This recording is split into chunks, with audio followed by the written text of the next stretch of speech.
अस्सलाम वालेकुम। जहांज़ेब अब्बासी एक नए प्रोग्राम के साथ हाज़िर है। दो मौज़ूआत जिसके ऊपर बात करेंगे। एक तो मामला ये है कि सुप्रीम कोर्ट में आइनी बेंचेस कितने बन सकते हैं। ये बात तो क्लियर है कि आइन ने बिल्कुल वाज़ेह किया हुआ है 26वीं आइनी तरमीम में कि कॉन्स्टिट्यूशनल बेंच जो है वो कम से कम 5 रुकनी होगा, यानी 5 रुकनी से बड़ा भी हो सकता है। लेकिन बेंचेस बन कितने सकते हैं इसके ऊपर बात करेंगे।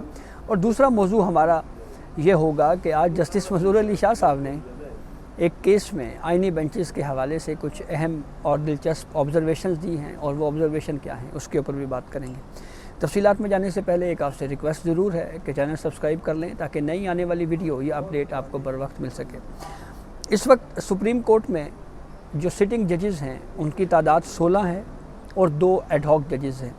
तो मजमूई तौर के ऊपर 18 जजेस के साथ सुप्रीम कोर्ट यहाँ पे अदालती अमूर सुप्रीम कोर्ट में अंजाम दिए जा रहे हैं। पंजाब से ताल्लुक़ रखने वाले जजेस की तादाद 6 है, सिंध से ताल्लुक़ रखने वाले जजेस की तादाद 5 है, बलूचिस्तान से ताल्लुक़ रखने वाले जजेस की तादाद 2 है, और खैबर पख्तूनख्वा से ताल्लुक़ रखने वाले जजेस की तादाद भी 2 है। पंजाब के अगर हम जजेस के नाम गिनवाएँ तो उसमें सीनियरिटी के हिसाब से जस्टिस मंसूर अली शाह साहब, फिर उसके बाद justice Aminuddin Khan, justice Ayesha Malik, justice Shahid Waheed, justice Shahzad Ahmed Malik और जस्टिस शाहिद बिलाल हसन। सिंध से अगर हम बात करें तो justice Munib Akhtar, justice Mohammad Ali Mazhar, justice Hasan Nazar Rizvi, justice Irfan Saadat Khan और जस्टिस अकील अब्बासी हैं। पंजाब की अगर बात करें तो जस्टिस जमाल खान बंदोखेल और जस्टिस नईम अख्तर अफ़गान हैं। इसी तरह से खैबर पख्तूनख्वा से जो मौजूदा चीफ जस्टिस हैं, chief justice of Pakistan Yahya Afridi और जस्टिस मुसर्रत हिलाली साहिबा हैं। इस्लामाबाद से जस्टिस अतर मिनल्ला हैं। फिर इसी तरह से अगर एडहॉक जजेस को भी शुमार किया जाए तो सरदार तारिक मसूद साहब का ताल्लुक़ पंजाब से है, जस्टिस मोहम्मद अली मज़र का ताल्लुक़ खैबर पख्तूनख्वा से है। अब जो 26वीं आइनी तरमीम है उसमें यह कहा गया है कि आइनी बेंचेस में मुतनासिब नुमाइंदगी होगी। तो अगर उस असूल को, क्योंकि अब आइन ने वाज़ेह किया हुआ है, अगर उस प्रिंसिपल को सामने रखें तो मेरी दानिश में आइनी बेंचेस ज़्यादा से ज़्यादा भी अगर बने तो 2 बनेंगे। उसकी रीज़न क्या है? रीज़न ये है कि 26वीं तरमीम में ये कहा गया है कि हर आइनी बेंच में सूबों की मुतनासिब नुमाइंदगी होगी। तो अगर एक एक सूबे से एक एक जज लिया गया तो इस हिसाब से 2 बेंचेस इसलिए बनेंगे क्योंकि बलूचिस्तान में कुल जजेस जो बलूचिस्तान से ताल्लुक़ रखने वाले हैं, जो बलूचिस्तान हाई कोर्ट से आए हैं, उनकी तादाद 2 है, और जो खैबर पख्तूनख्वा से ताल्लुक़ रखने वाले जजेस हैं उनकी तादाद भी 2 है। तो अगर 3 बेंचेस बनेंगे तो फिर वो जो प्रिंसिपल है कि हर सूबे की मुतनासिब नुमाइंदगी होनी चाहिए वो मुतासिर हो जाएगा।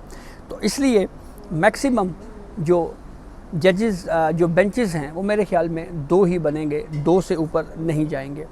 अब ये देखने वाली बात है कि जुडिशल कमीशन का कल होने वाले इजलास में क्या सीनियरिटी प्रिंसिपल के तहत सूबों से जजेस को इंतखाब किया जाता है या उसकी कोई और तरीक़ाकार अपनाया जाता है।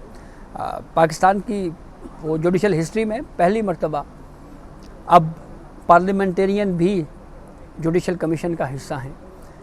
2 मेंबरान सेनेट से हैं और 2 मेंबरान कौमी असम्बली से हैं। कौमी असम्बली से पाकिस्तान तहरीक इंसाफ के उमर अयूब और मुस्लिम लीग नून के शेख आफ्ताब हैं। पीपल्स पार्टी से अगर हम बात करें सेनेट की तो पीपल्स पार्टी से फ़ारूक अशनाइक as a senator judicial commission का हिस्सा होंगे, जबकि पाकिस्तान तहरीक इंसाफ से शिबली फराज साहब हैं। एक अक़लियती ख़ातून को भी शामिल किया गया है। जो तरमीम 26वीं तरमीम की गई है इसमें बहुत सारी शिकें ऐसी हैं जिसके ऊपर पाकिस्तान बार कौंसिल का बहुत अरसे से मुतालबा रहा है। बिलखसूस हाई कोर्ट के जजेस की अकाउंटेबिलिटी होनी चाहिए, और फिर उसके बाद अक़लियतों को भी इंक्लूड किया जाना चाहिए जुडिशल कमीशन के प्रोसेस के ऊपर। तो वो सारी चीज़ें हमें इस तरमीम में मिलती हैं। बहुत सारी ऐसा इबाम मौजूद है जो मेरे ख़्याल में आगे आने वाले वक्त में चीज़ें जो हैं वो मज़ीद वाज़ेह होंगी। बिलखसूस प्रैक्टिस एंड प्रोसीजर कानून के हवाले से बात की जा रही है कि उसमें अमेंडमेंट लाई जाएगी और उसमें भी बहुत सारी चीज़ें जो है वो इस हवाले से क्लियर हो सकती हैं। दूसरा अहम मामला یہ ضرور ہے کہ جب یہ آئینی بینچز اپنی ورکنگ کریں گے تو عام آدمی کے جو کیسز ہیں وہ بھی متاثر ہونے کا اندیشہ ہے۔ ایک تو میں کنٹینیوسلی ایک بات ضرور کر رہا ہوں کہ جب ترمیم کے معاملے کے اوپر ڈسکشن چل رہی تھی تو اس وقت یہ بات کہی جاتی تھی کہ محض 150-200 آئینی کیسز کے لیے کانسٹیٹیوشنل بینچ یا کانسٹیٹیوشنل کورٹ کے قیام کے اوپر ڈسکشن ہو رہی ہے۔ تو اب جو حقائق سامنے آئے ہیں اس کے مطابق جو آئینی بینچز میں کیسز جائیں گے ان کی تعداد سینکڑوں میں نہیں بلکہ ہزاروں کی بھی ہو سکتی ہے۔ لیکن دوسری جانب وہیں پہ یہ بھی بات مد نظر رکھنی چاہیے کہ جب کانسٹیٹیوشنل بینچز ورکنگ شروع کریں گے تو عام آدمی کے جو کرمنل کیسز ہیں، جو پراپرٹی ڈسپیوٹس ہیں، وہ کیسز بھی متاثر ہو سکتے ہیں۔ تو اس کو ریزالو کرنے کے لیے ہی پارلیمنٹ سپریم کورٹ میں ججز کی تعداد کو بڑھانے کے لیے قانون سازی کرنے جا رہا ہے، اور اس کے لیے کل سپریم کورٹ کے ججز کی تعداد جو ہے وہ 25 کی جا رہی ہے۔